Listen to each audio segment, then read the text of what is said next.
Yeah. So, welcome everybody. We are here with Sandy Rakowitz and Linda Tellington-Jones. Hi, everybody. Hi, this is Ava. Hi, Ava. Where are you? I couldn't get it on my iPad. It kept saying it's the wrong address, so I'm on my phone. Okay, I see your phone chime showing up. This is beautiful. Yeah. Well, look at all these people. Oh my gosh. And there'll be more that come up. And I see Gwendolyn Funk. She's got her screen dark. So there's some people we see your beautiful faces, and other people you're calling from your landline or your cell phone. Is raise your hand. Is anybody calling from outside of North America? Hold on. Let's see. Oh, I see. Yeah, okay. Because I know that we had people from New Zealand and Australia that were going to join us also. So I think it's morning time for people in New Zealand and Australia, depending on what side of the land you're on. So, Hello. Hello. Hello. This is Kylie. I'm in Australia. Ah. hi, Carly, 614-086-51300. That's me. Yeah. It's Kylie. Kylie. Oh, Kylie, it's so wonderful. Okay, are you a Feldenkrais practitioner or T-Touch practitioner, or? I'm a Feldenkrais practitioner. I only very recently graduated, so Okay. I found you through Irene Lyons, and That's wonderful. so anyway, I'm very excited to be here. Wonderful. So I am welcoming everybody, and what I might need to do, because who knows, I'll probably end up with a barking dog, but just for other noise after we kind of introduce ourselves, I'm probably going to mute everybody, and then I'm going to be introducing Sandy and Linda, and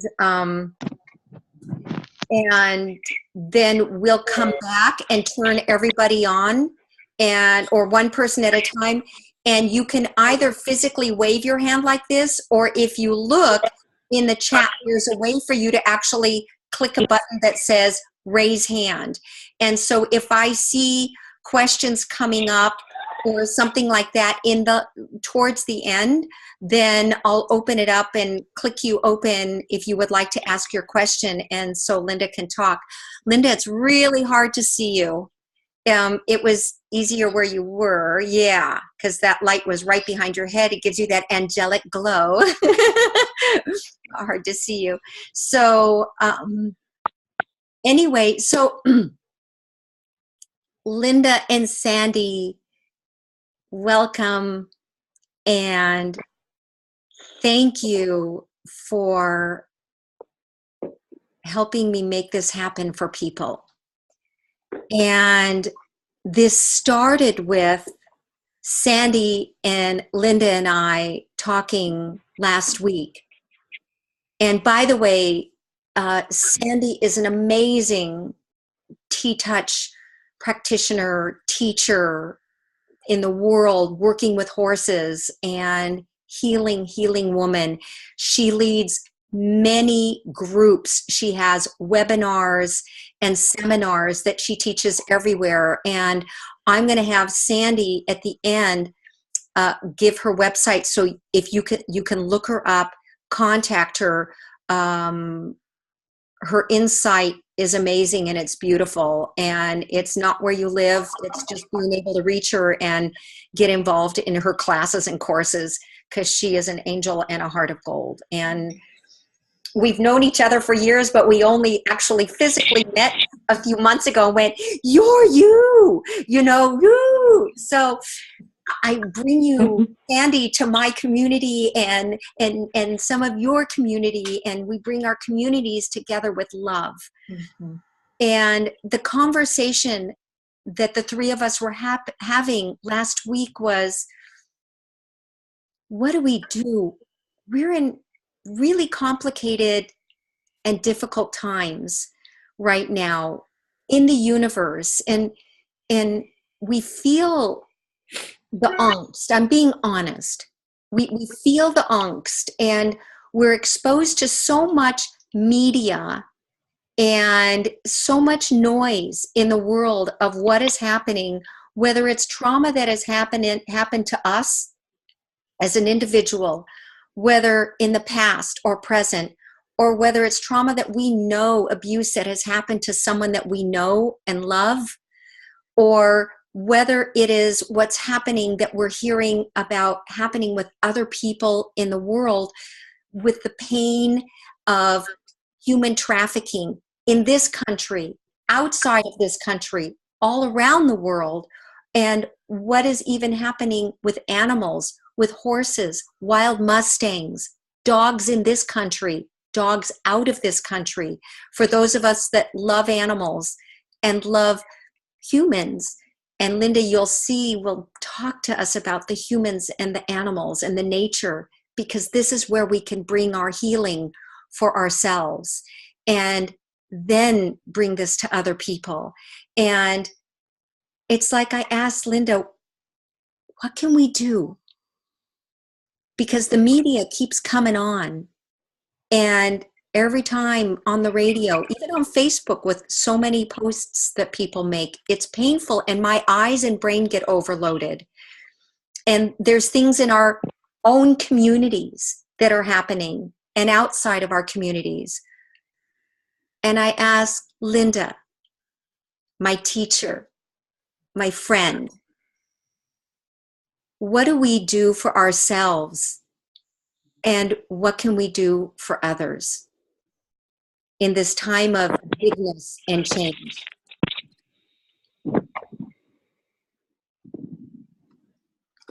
Linda, Tellington-Jones, the creator of T-Touch and so much more.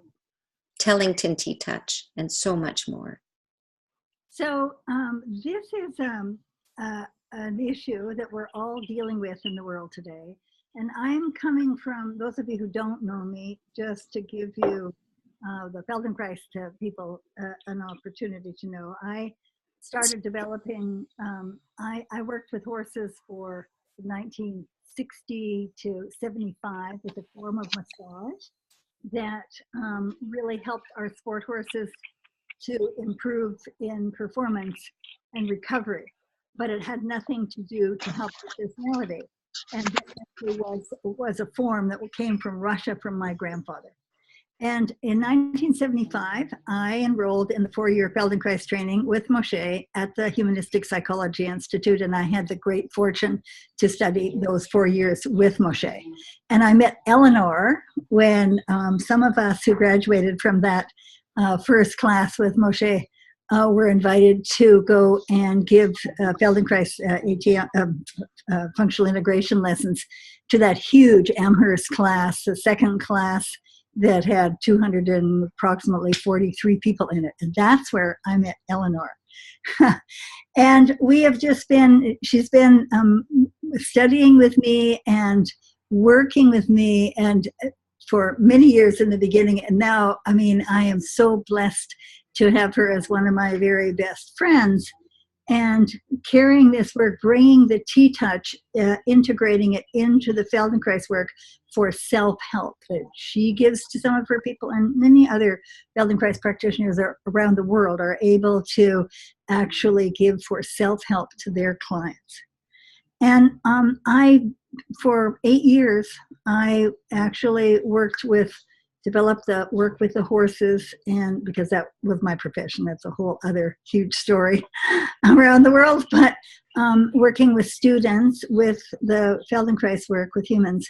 And in 1983, I had one of these aha experiences that brought from the universe this amazing 1 1/4 basic Tellington-TTOUCH circle. And from that point, I shifted, and I stopped doing the Feldenkrais work, except to give many, many referrals, and followed the path of the circles. But in the process of all of this, because I'm 80, I have gone through some personal experiences that I've been really, really blessed to learn from. And I'm going to share some of these because I know that many of you have gone through these experiences. And first of all, with what is going on the planet, man, if I listened to the news all the time, all of that affects me. It really affects me way more than we can imagine. So my question is, my dedication here is to make a difference on the planet. And so I'm going to give you a couple of experiences because I know some of you are going through some really challenging times, and I can only share what's been really helpful to me and give you, maybe some ideas. My first experience was I was 33, and my husband was sleeping with another woman in our house at midnight, and I was crying and feeling sorry for myself. And then I thought, whoa, wait a minute. I need help. And I went to our library because my husband was 20 years older than I and had a lot of really wonderful classic books. And I just reached up and my hand touched the book of The Prophet by Khalil Gibran. And I simply opened that book to the chapter on sorrow and joy. And what I remembered, it's not actually exactly what's written, what I remembered getting in that moment was the words, "The self-same well from which your sorrows flow shall also flow your joy." And when I read that, I thought, okay, come on, tears, because someday this well will be so deep. And I remember holding on to that. And what came out of it, I was really blessed.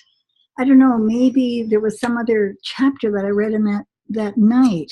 But what I came out of it is not to place blame, to be able to what I did was talk to my husband and said, there's one thing, whatever you do, you can't lie to me. And so we had an arrangement that worked. It didn't make me necessarily happy in terms of what was going on, but I could deal with it. And what came out of it at the same time, oh man, when I think about it, there's another book that I pulled off the shelf, and it was by Ouspensky. And that one sentence, all these years, comes through. And this, I think, is really one of the things that sustains me through whatever is going on. And it's necessary to go through the crystallization of fire in order to hone the soul. Now, think about it. All those years, I memorized and I held that. Because all of the things that we go through, when we take responsibility, what happens is there's a purpose for everything. I can see it. I know that it's going to help me. And what's really helpful is another statement. I was in another situation a number of years ago, and I was it's only been maybe 3 years ago, and I was thinking, oh my gosh, I mean, wait a minute, this world is just going crazy. What can I do? Because we had just done a 2-day study in Vienna with 58 people doing TTOUCH, 20 minutes on each person with feedback. And it was a study led by a psychologist. And what I discovered of those 58 people who came in is that the vast majority were on pharmaceuticals for depression. And when I heard this, I thought, wait a minute, what the heck is going on? Okay, I know this all affects me. So what words, what will help me? And I've always had this like amazing fortune. I was staying in at someone else's house. We were trading homes, actually. I was in San Francisco area. And I thought, okay, there's a book here somewhere for me. And I walked into the living room, and on the top stack was a book. And I opened it, and I read, I'm not just a human being with a soul. I am a soul living the human experience. And when I read that, it gave me so much pleasure, because not pleasure, it's not the right word, so much relief and support, because I don't know how it must be for anyone thinking that this is it, that what we see around us is the only possibility. Whatever, I mean, I believe that every person has to find some form of spirituality that suits you, that's your way. It may be being with your animals. It may be being in nature. It may be recognizing divine spirit through a different means, not necessarily the church. And it may be your church. It's whatever works for you, but not to have something outside ourselves. I can't imagine what that would be like. And I've always, the reason that Elinor and I did this book club for some time is because there's so many books out there that have been really, really helpful to me in these ways. And I think one of the biggest things, one of the biggest gifts that I have for our times is the gift of Ho'oponopono. I live in Hawaii. I mean, I have been on the road like 8 months a year for years, but this is our home. And Ho'oponopono actually comes from Hawaii and was brought into the public in the 70s and made popular by Dr. Hugh Len. And this is in every class that I teach. I bring this concept of Ho'oponopono because it's a forgiveness prayer. And it's really simple. And, you know, Elinor has asked me a number of times, well, interesting, like, how did you feel about your ex-husband?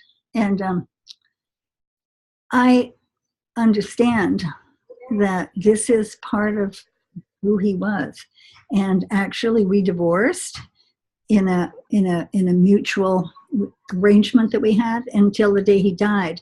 I was in touch with him because I think it's really, for me, it's really important. Anybody I've had connection with in this way, that we recognize now something brought us together and we have this gift, and look for the gifts. So I want to share a few things with you that will actually give you tools, physical tools, that can help bring you out of this place of, first of all, this idea, man, when we are so stressed by everything, the limbic system is in control. And I don't know how many of you get these looping thoughts that you can't stop. And I'm going through it right now because I have so many irons in the fire, and there aren't enough hours in the day. And so I catch myself, and when I get these looping thoughts, I'm going to turn this down, roll this a little. I just put one hand over the other lightly on my heart chakra. And do it whatever is comfortable for you. Maybe to fold your hand and put one lightly folded. And imagine the face of a clock here, right there. And in whichever direction feels right to you, imagine, first of all, 6 o'clock is toward the ground, 12 at the top, of course, 9 and 3. So I'm going to go to the right. You can go to the left if that feels best to you.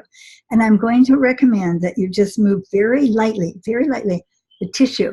I'm going 6, 9, 12, 3, 6, 9. and take a nice deep breath.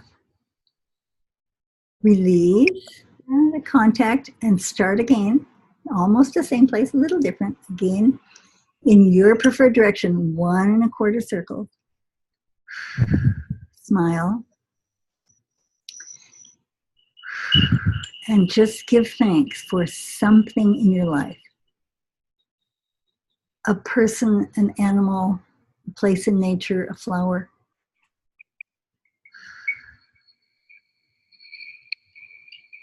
And do 1 more circle in the quarter. And now send gratitude into your own body, into this amazing, amazing collection of cells that make up this physical body. Now, we're walking miracles. And when we start to realize that and give appreciation to the wisdom of our cells, something begins to happen. And that something is actually measurable. And I want Elinor to tell about some of the experiences she's had with this T-Touch Heart Hug, because those looping thoughts or that anxiety, that feel like, oh, I'm not, whatever. Elinor has a story that I'd love to tell from that medical conference you told me about, Elinor, with a bunch of docs. Wonderful. So a couple of Novembers ago, I was invited to speak at a medical conference for oral surgeons and manual therapists working in pediatrics. And I came in, there were 200 and something in the profession there. And I talked about the heart hug, guided everybody through it, and wove it in and out of my, I think, 40-minute talk, and talking the science, because I love science. So teaching them about the oxytocin production that comes from gliding the skin. So they knew what gliding the skin over the tissue really meant. They knew the science of what it was doing because I was explaining it, so it logically made sense to them. And then they sensed and felt it. And the most amazing part, I look around the room and I keep seeing this one guy who's sitting there like this. And he looked like he had, and I think I'm pretty good at reading body language. He's sitting back, and it sure looked like it was, prove it. And then he would do maybe 5 seconds of this, the heart hug, and then he'd go back, and he'd sit back and cross his arms like this. And I kept looking, and I'm beaming myself to him as I'm looking through the whole room. And just seeing if something is clicking. And at the end, when I finished, and really working this 1 1/4, gliding the skin over the bone and connective tissue underneath, and breathing in through our nose and letting it out slowly through our mouth, and bringing in a good thought, and what are we thankful for? At the end, when we sat down, we had a break, and this man comes up and taps me on the shoulder and says, "You have changed my life. My wife thinks I don't like her. And I now have a tool that I can go home after a hard day of being in people's mouths all day long, where I just don't want to talk to another person, because this has given me the tools how I can feel myself again, make eye contact with my wife, and let her know in the small ways that I can how much I love her and how precious she is to me." And another man walks up and taps me. And it was 3 men in that time, big guys, oral surgeons, and saying their wives don't feel loved. And one guy said, "I think you saved my marriage, because I think my wife was on the course of leaving me, and now I have something I can do." And I got emails from them 2 weeks later saying they're doing this every day. And then they said, without touching their clients, they have taught this how for their clients to do, the kids and the mothers who are with them. in the chairs. And that's a few. But you know what, Linda? That saved a few people.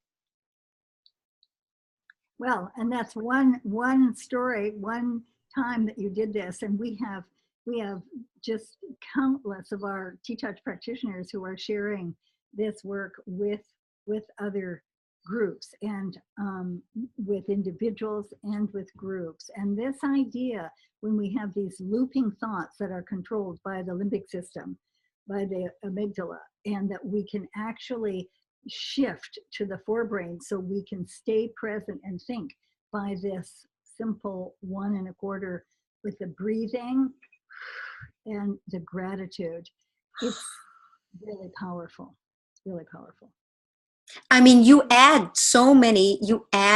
important components, right? You're explaining that we're bypassing the amygdala by not firing it off so much, by coming to the prefrontal cortex, something that so many people in the world need.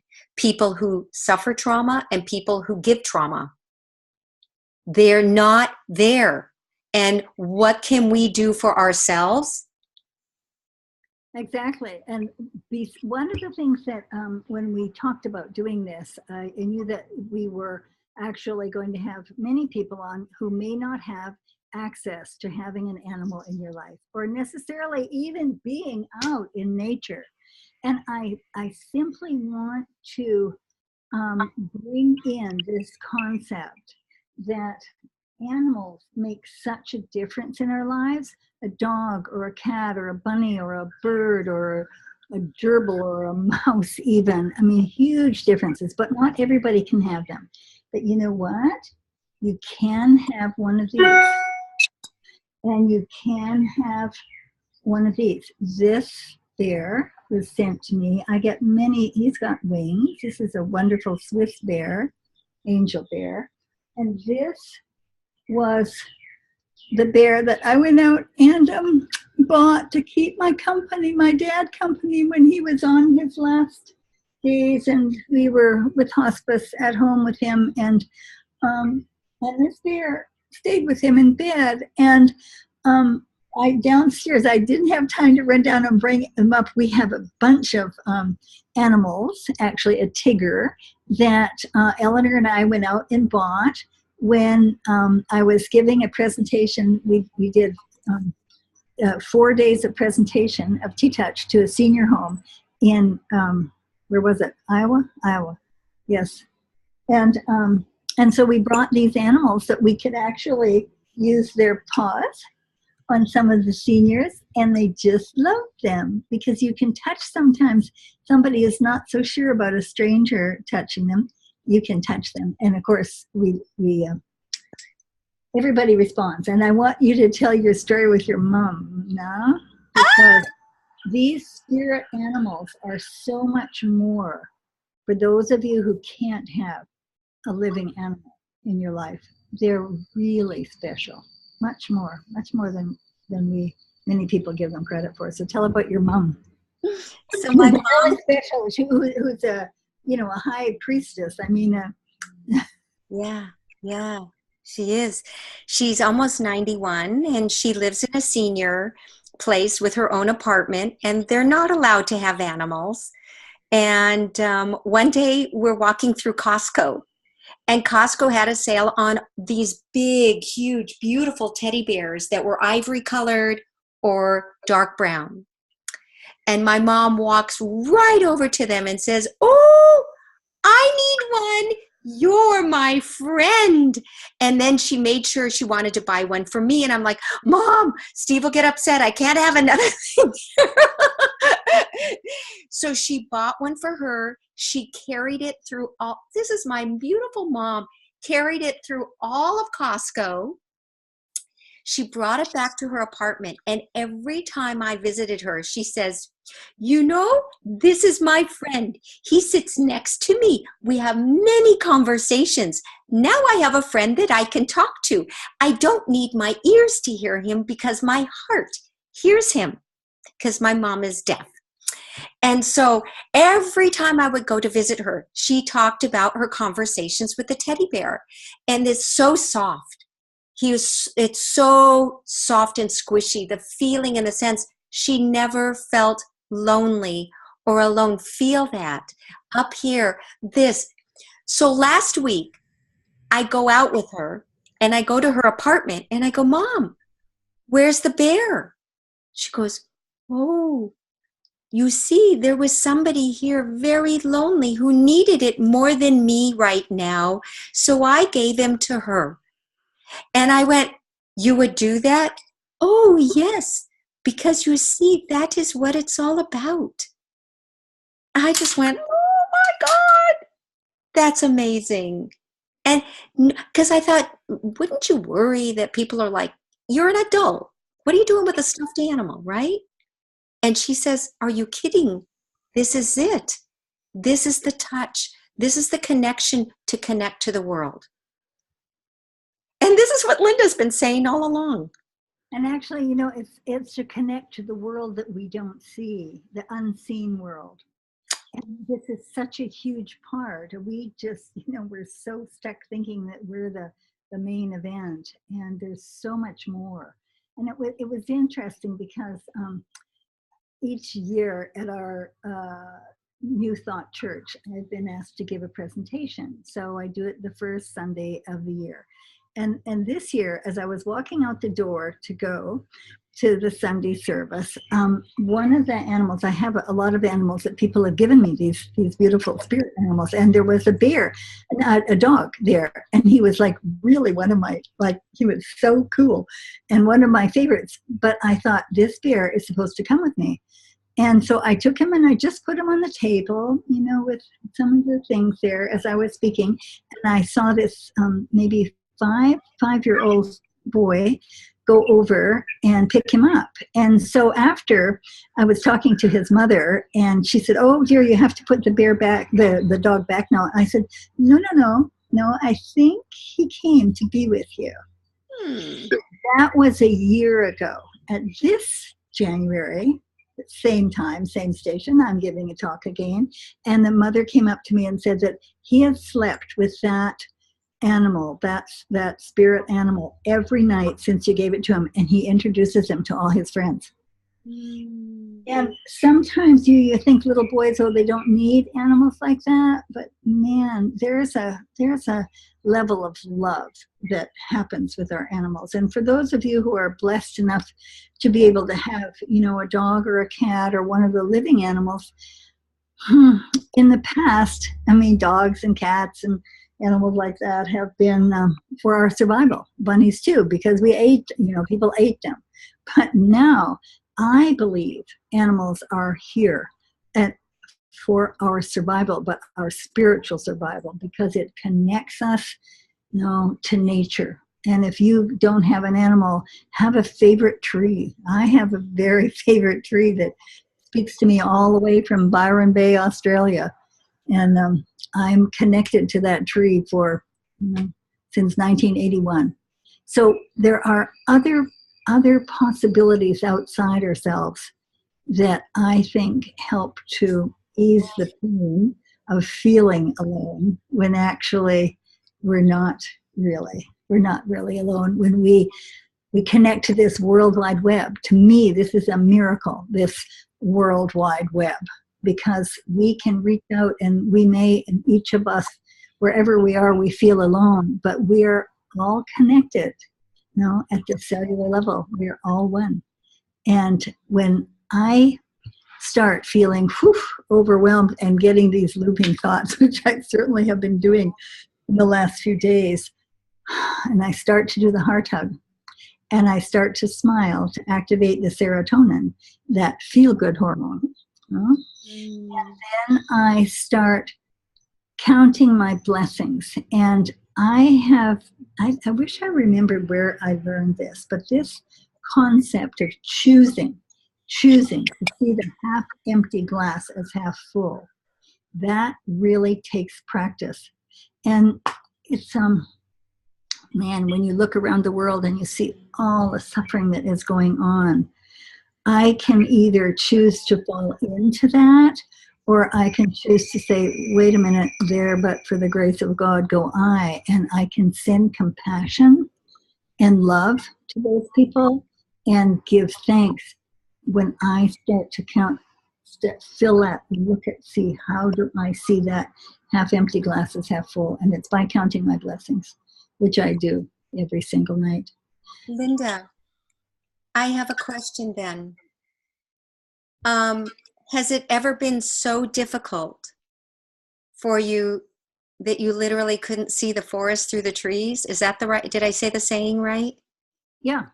I mean, I have a few situations, and I want to, I wish you all could see, because there's a table like 7 feet from me here that I think held the book that saved me, because some of you, I'm sure, remember when we had this situation with the crash.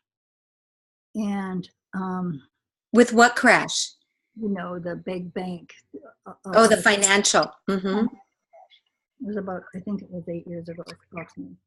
So I had come home and somebody had given me a documentary, a DVD from Naomi Klein, who's an amazing Canadian activist. And she and her husband had made a documentary called Shock Doctrine. She has a book by this title also, Shock Doctrine. And I came home, and for some reason, I got Roland, and we, in the middle of the day, we never do this, we put the Shock Doctrine on and watched the whole thing. And it's about this whole concept of deregulation and privatization that came up in the mid-70s from a guy at the University of, I think it was Chicago Economic School, Friedman, I don't know which was. And and the fact that had started to such a degree that if Margaret Thatcher had stayed in 6 months more, Britain the UK would have lost their health insurance. Wow. And when I heard that, I went into such a depth of depression, and I thought, I can't handle this. I do not want to live on this planet, because this was where we could see we were going. And then I thought, and the horrible thing is, all I could think of, I wanted to kill this man who started this concept. And then I thought, and I was so mad because he was dead, so I couldn't kill him. And then I thought, what? That is not where I come from. And then I thought, okay, I don't want to live here. I want to die. And then I thought, no, I don't know. I go back to this concept. I'm here for a purpose. So I need help. And honestly, you all, I just looked over on that table I'm looking at right now, and somebody had given me a book a year before. The book was Zero Limits. And I thought, someday I'm going to need that book. And it had sat there for over a year, not moving on that table. I opened it, and it opened to the 4 basic concepts of Ho'oponopono, which is the Hawaiian prayer of forgiveness. And it's like, I just read them, and it's like, please forgive me. I'm sorry. And I thought, wait a minute, please forgive me. I'm sorry. Thank you. I love you. And I just kept reading them over and over, and you can say them in any order you want, but it's whole concept. It's like, there's so much behind this, but so many, like countless people have done this prayer over and over. It's like the Lord's Prayer. You say it and it does something, because it's been said by so many over the years. And I kept saying it over and over, and then it started to give me hope, and I did some heart hugs, and then I just started holding the infinite possibility for change, and praying and calling in like all the guardian angels around the planet, because all we have to do is reach out and making that connection. And it was less than 3 weeks later that Occupy Wall Street started, and there was a movement that started, this hope at the time.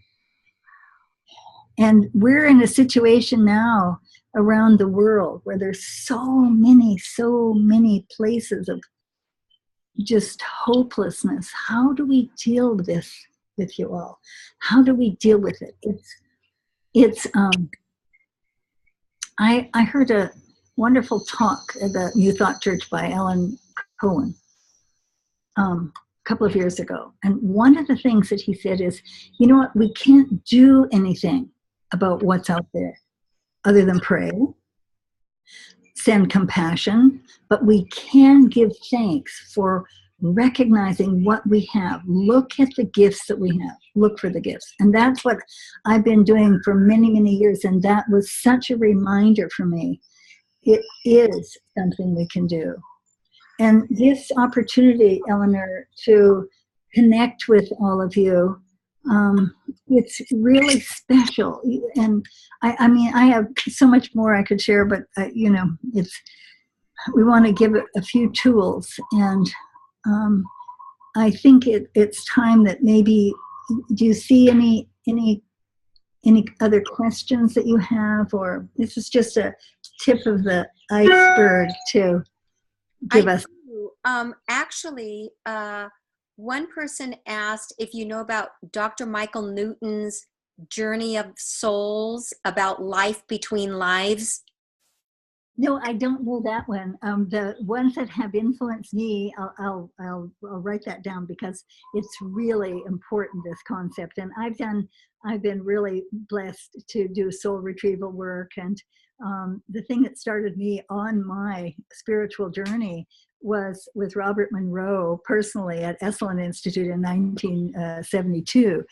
And this whole soul journey is really important. But the books that have influenced me was Raymond Moody's first book, Life After Life, and a recent book that he wrote, that he wrote the introduction to, actually, and it's why one of the reasons I was really willing to recommend this book and then read it.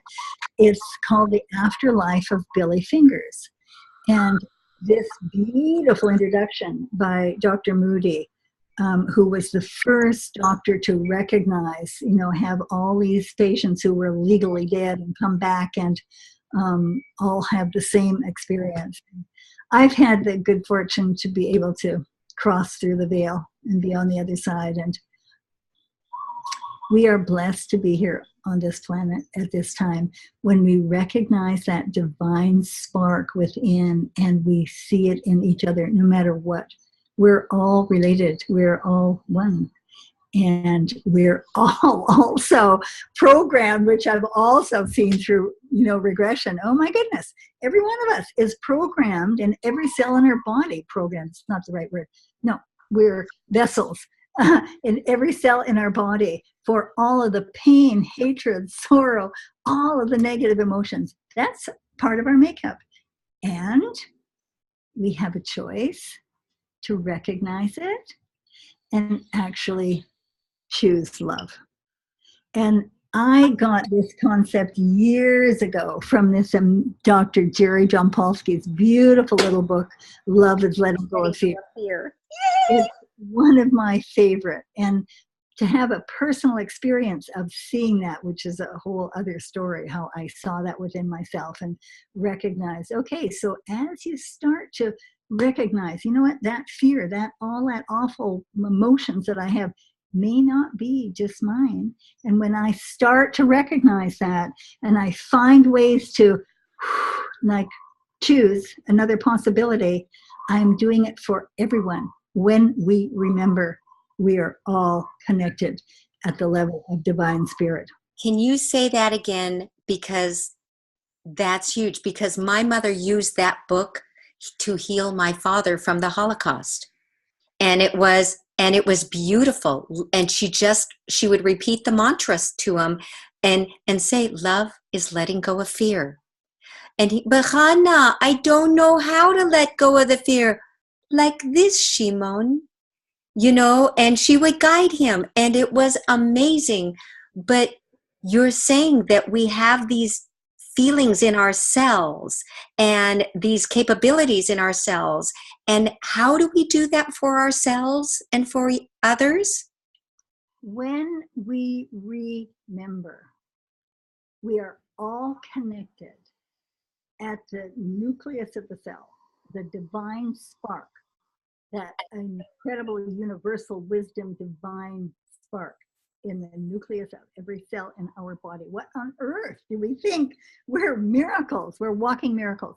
When we remember our connections and we begin just make these insights, these little choices to choose to see the glass half full, to choose to recognize, okay, I am afraid. What can I do about that? Instead of being aggressive, and beating something up, recognize, thanks to the Course in Miracles that I learned, that aggression comes from a place of fear and is a cry for help. And that's one of the most important.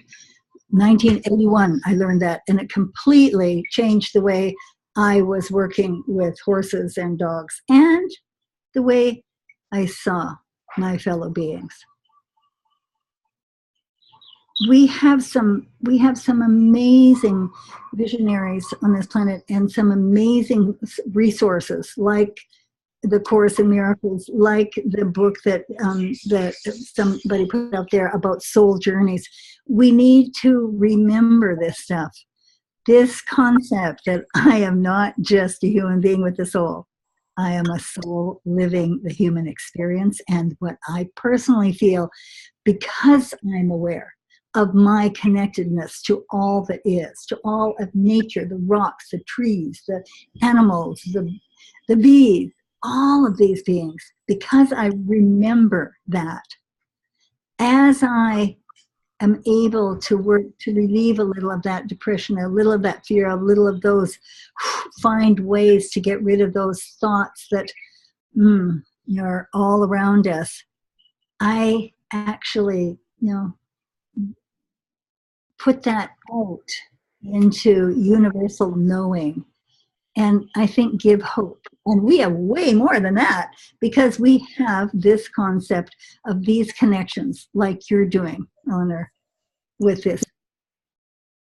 Yeah. Share. It's about sharing, knowing we're not alone. We are not alone. And,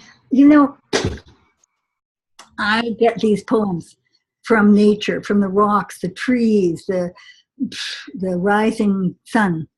And the message is always this: remember heaven on earth. Just come back to this concept that this is, how do we find heaven on earth? And for me, heaven on earth is when I choose to remember that I am part of all that is and part of divine spirit. I can cut that off. And if I just choose not to me, that's like what we call, what the church calls purgatory. Or if I choose ego and I choose to be only on my own and take, power, full power, wow, that's a lonely place. And to me, that's like, whoa, long way from what I call heaven on earth. And it's just remembering, wow, just feel my part in this amazing planet on which we live. And remember, that divine spark within everybody. It's not this good and bad. It's what are our choices? What do we choose to do with this time we have on the planet? I choose to do whatever I can to make a difference for positive, remembering that connection to divine spirit and all that is. That is amazing. I'm sort of speechless. I'm looking at some of the things that people are writing about. So if people want to look through the chat box, you can see, people are making recommendations of books, and you can look at that while Linda's talking also. Can I also, what I would love to do is recommend for anyone interested in Ho'oponopono, there's a beautiful little book by Ulrich Dupree, Dupree, from Amazon. It's a very small book. Yeah, it's just beautiful. And it is, I've read it many times from cover to cover. And it's very helpful. If any of you want to go beyond this and really get an in-depth understanding like isn't anywhere else that I know of, it is a book called The Book of Ho'oponopono. And I think, Sandy, don't you have that to hold up? Because it's also, it's not always on Amazon. Some days it's there and some days it's not. And it's by 3 authors. There's so many books of this title. Each person will find their own, important thing. But this book by Luc, L-U-C, Bodin, B-O-D-I-N, he's a doctor, and Natalie Lamboy, Bodin Lamboy, and Jean, I forget the third author. This actually has the science behind the spirituality, why this work, why Ho'oponopono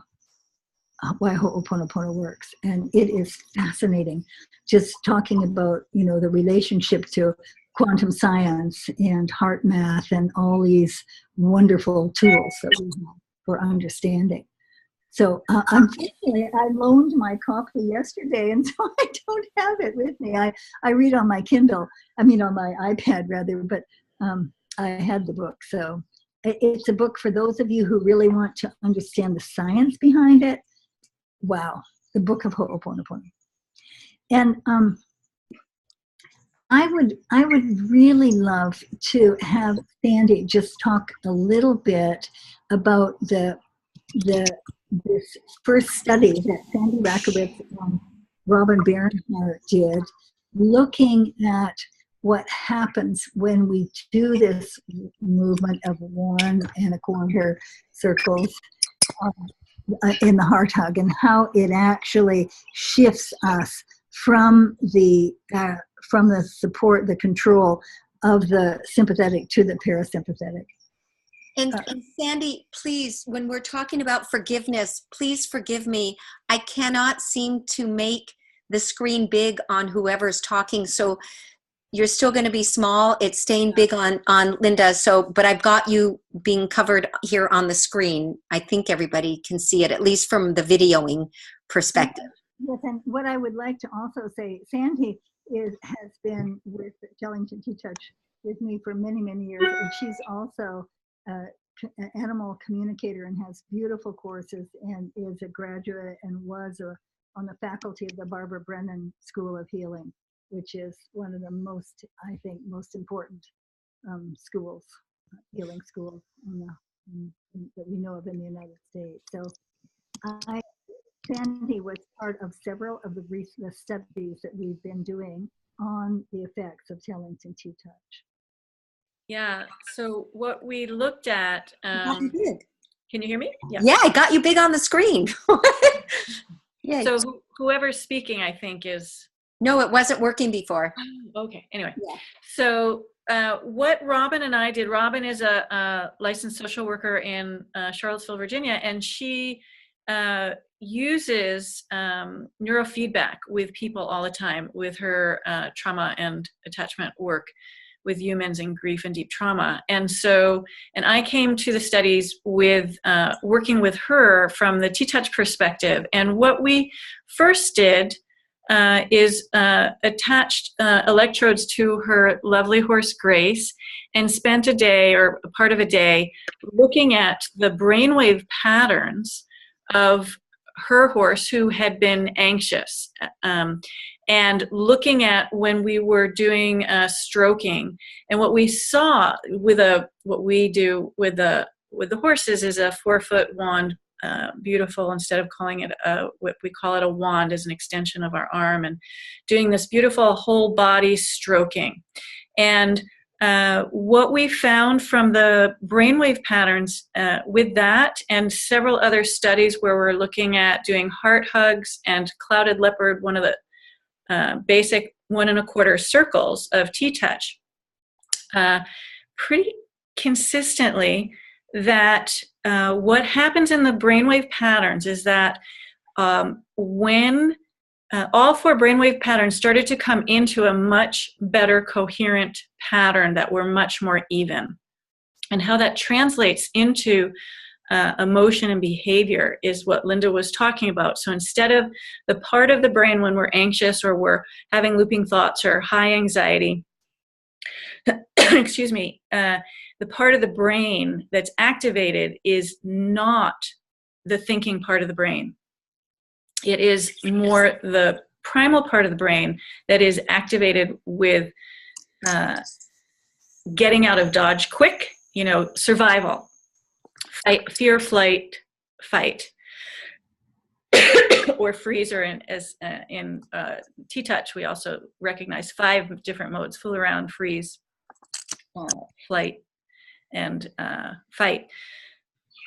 I need a little bit of sip of water. So, and so what we saw is that the part of the brain is activated that allows for thinking when we're doing these T-touches, when the brain actually calms down and comes into more balanced and coherent patterning.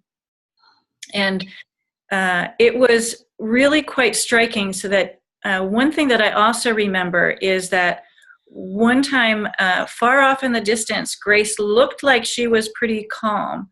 You could see her ears moving, but the brainwave pattern when they were feeding other horses at a distance showed a high spike in beta brainwaves, which was indicating a lot of thinking and anxiety.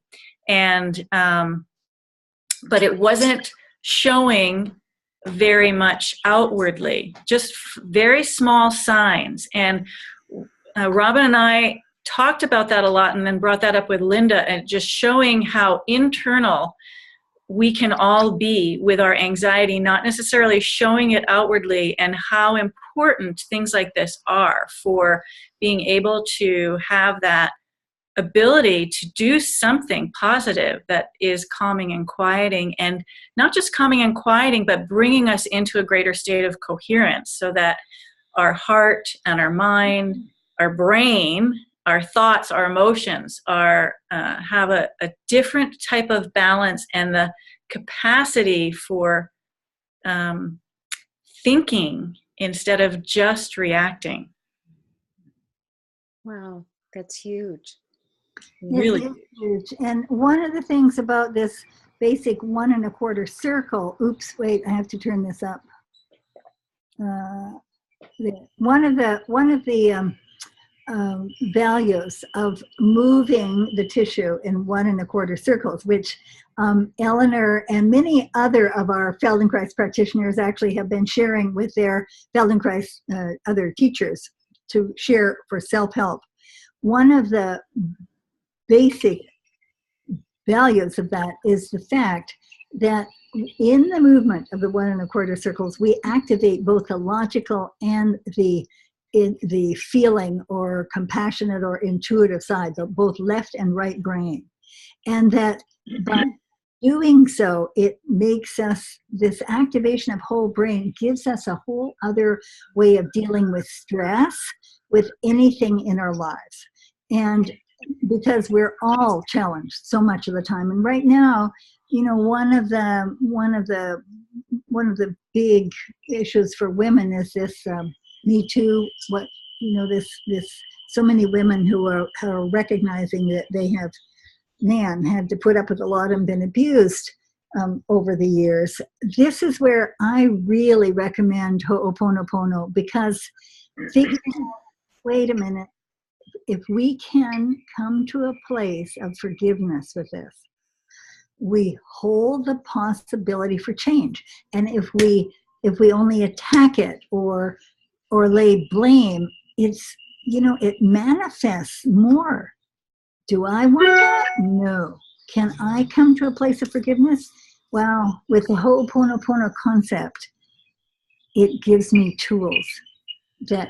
And actually, I have a very brilliant sister, Robin Hood, who works around the world. She's actually on her way right now to South Africa to teach, as she does every year. And one of the things that she says is understanding behavior, however, whether it's with animals, does not excuse it. So we can forgive without excusing it. For me, what that means is holding the potential. I love these words of quantum science, this infinite possibility for change. It's beyond me. That's where prayer is for me so important, and holding the possibility for change. So in Texas in November, Elinor did an interview with me with a person who was having a really hard time and really depressed because he is responsible for a lot of animals in a very hard job, and he just couldn't deal with it. And the fact that we can come to the point of realizing we can do our very best, but we can't change every situation. If we try to change, accepting what was and what, no, not accepting, seeing, I don't want to say accepting, seeing what was or what is, if we can find a way of coming to peace within ourselves. And for me, it's holding that infinite possibility for change in whatever the situation. If you're dealing with the wild horses, which is a mess for right now in the United States, for all those who care about horses, with all the dogs that are suffering, all the kitties, all the people who are suffering around the world, I can actively send prayers and compassion and do whatever is in the means of my life, whether it's sending maybe some support or help here, in a way that doesn't, what's the word I'm looking for? It doesn't lay blame. Because as soon as I hold blame, it seems that it intensifies whatever, it strengthens it. And I want to hold that infinite possibility for change. Wow. That is clear.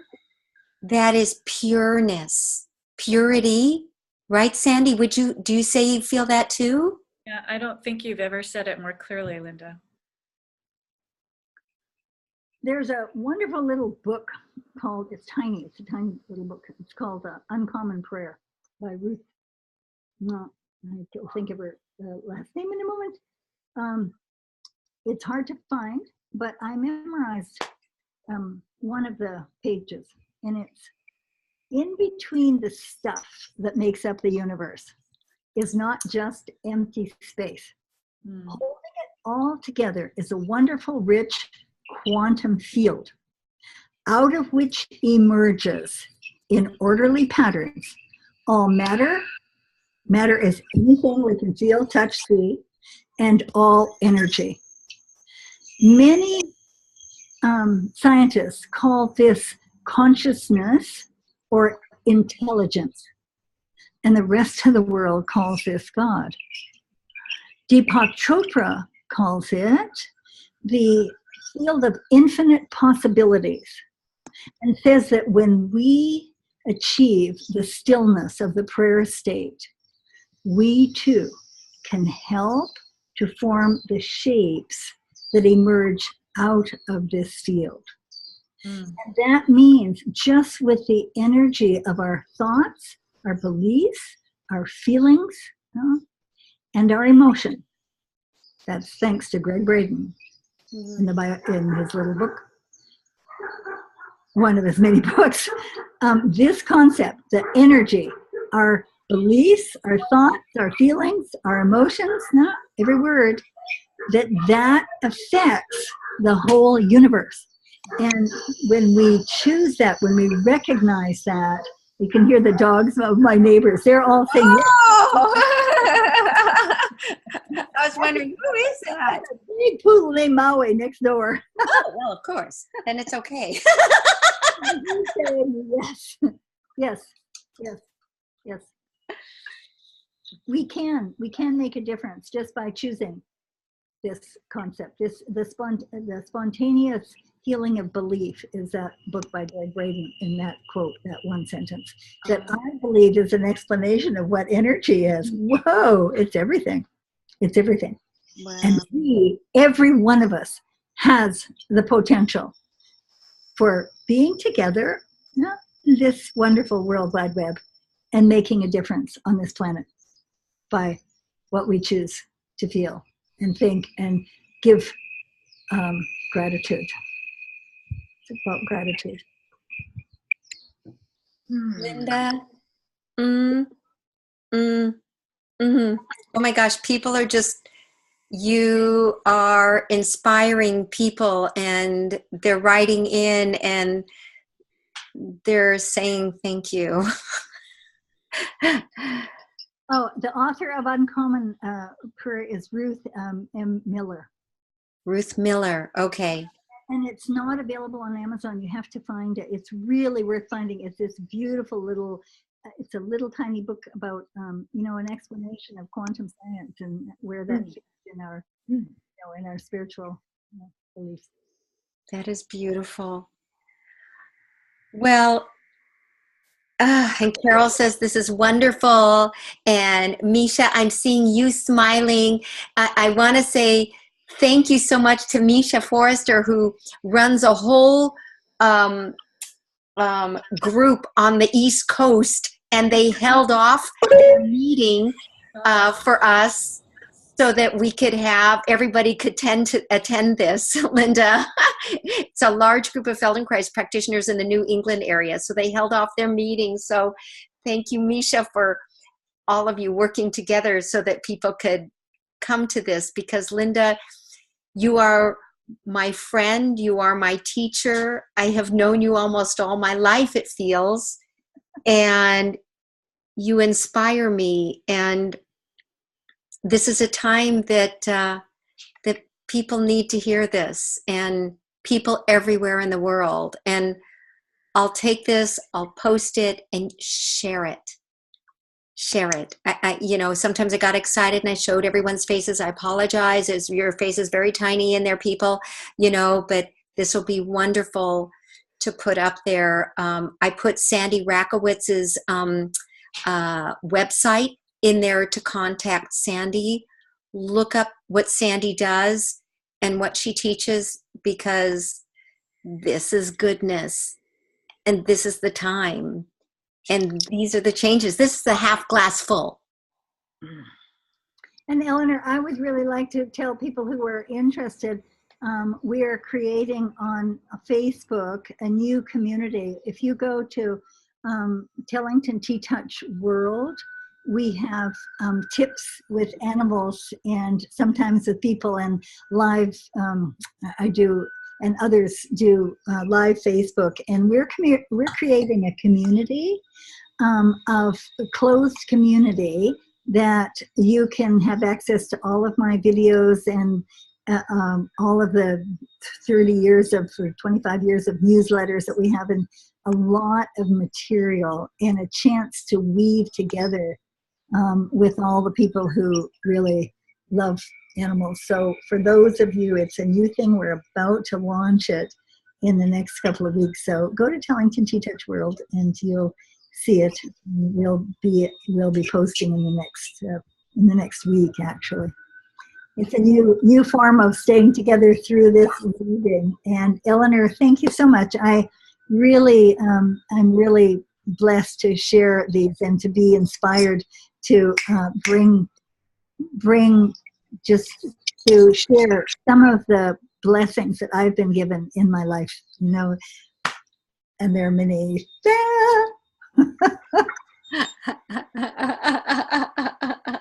This has been a gift, and I have to say how lucky we are, fortunate we are that you said yes. My pleasure. This. So, my honor. Yeah. We all need to share. And we know one of the books that I love, and you wouldn't, you know, it's actually two of Jane Fonda's books, because she went through a terrible, terrible time. In her first book, it was My Life So Far. And then her second book is My Third Act. And this is a very wise woman who tells it like it is. And if any of you are looking for inspiration from women, man, she's one of them. She's one of the inspiring ones. I've had the pleasure of knowing her personally and doing 2 workshops at their place when she was married to Ted. And this is a really, this has a level of honesty and clarity that I think would be inspiring to many of you. Jeez. Thank you so much, Linda. I am forever grateful.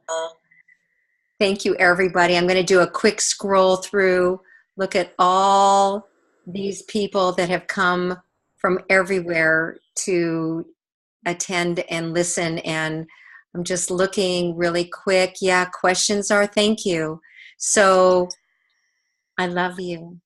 And thank you, Elinor. Oh, thank you, Sandy. Thank you, Linda. Love you. Thank you all. Thanks, everybody. Oh yeah, hold on. Can I just do a quick unmute everybody and everyone? Let me see if I figure this out. Unmute. Thank you. Hi. Thank you so much. Bye. Happy birthday. Thank you, Elinor and Linda. My kitties. I don't have video on. So sweet. Great job. Thanks, Elinor. So blessed. Bye, Elinor. Bye. Bye, Elinor. Bye, Linda. Bye. Thank you, Linda. So fun to see everybody.